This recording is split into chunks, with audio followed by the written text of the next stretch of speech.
அவர்களுக்கும் திரு சத்யநாராயணன் ராஜா அவர்களுக்கும்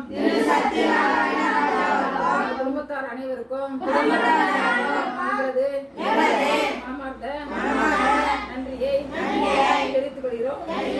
மேலும் தெய்வ திருமதி எஸ் ராதாபாய் அவர்களும் தெய்வ திரு சீனிவாசன் அவர்களின் ஆத்மா சாந்தியுடைய எல்லாம் வல்ல இறைவனை பிரார்த்திக்கின்றோம்.